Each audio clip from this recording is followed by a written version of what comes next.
नमस्कार, capital TV देख रहे हैं आप। आपके साथ मैं हूं बबीता। चीन जो तिब्बत को अपने देश का हिस्सा मानता है, वही तिब्बत अपने आप को स्वतंत्र देश मानता है। ठीक वैसे ही जैसे ताइवान खुद को संप्रभु देश मानता है, जबकि चीन उसे अपना प्रांत बताता है। उसी तिब्बत की सीमा पर स्थित भारत का राज्य अरुणाचल प्रदेश, जिसके कुछ भाग पर चीन ने 1962 में कब्जा कर लिया था, अब धीरे धीरे अपने पांव आगे बढ़ा रहा है। लेकिन भारतीय सेना लगातार चीन को उसी की भाषा में जवाब दे रही है। इसी क्रम में एक बार फिर से भारतीय सेना और चीनी सैनिक आमने सामने आ गए हैं। देखिए रिपोर्ट।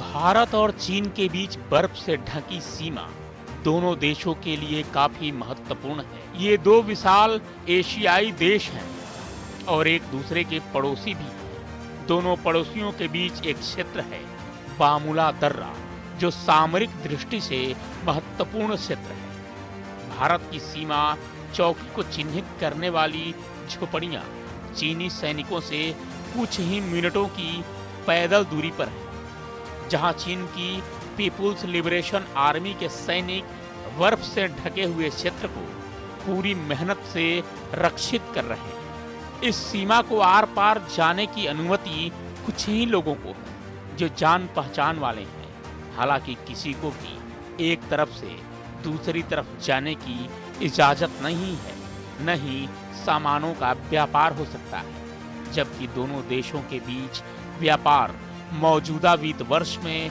लगभग 100 अरब डॉलर तक पहुंचा है। जहां स्थित ऊंची चोटियां जो पूरे साल बर्फ से ढकी रहती हैं, इन पर चढ़ना भी शायद संभव नहीं है। वहीं दोनों देशों के बीच स्थित बामुला दर्रा पर इस कारण कोई ध्यान भी नहीं देता, न ही इसकी चिंता रहती है। लेकिन चीन ने एक बार फिर अपनी चाल चली है और इस दर्रा पर वो कारनामा किया है कि हर कोई हैरान है। बामुला दर्रे के उत्तर में सिर्फ 43 किलोमीटर दूर तिब्बत के शन्नान प्रांत में स्योनाजोंग है। चीनियों ने शन्नान से बामुला तक एक अच्छी सड़क बना दी है, जिसके जरिए गाड़ियां आ जा सकती हैं। इस सड़क का नाम रखा गया है S202।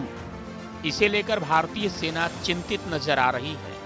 सेना ने कहा है कि चीनी हमारे साथ सलामी स्लाइसिंग का खेल खेल रहे हैं। पहले लद्दाख में घुसपैठ, अरुणाचल प्रदेश में वास्तविक नियंत्रण रेखा के पास किलाबंदी गांव और अब सीमा पर नई सड़कें। सलामी स्लाइसिंग उस कार्यवाही को कहा जाता है जो युद्ध के उकसावे के लिए होती है, लेकिन सैनिकों के सुविधा के नाम पर की जाती है। वहीं तवांग सेक्टर में LAC पर अभी तक कोई गांव नहीं बनाया गया है। अरुणाचल प्रदेश में सीमा पर कई और गांव बनाए जाने की खबरें हैं। दो तरफ से भारी किलेबंदी की तैयारी कर रही चीनी सेना PLA बामुला के पास उन्नत सड़कें बनाना अब नई रणनीति की ओर इशारा कर रहा है।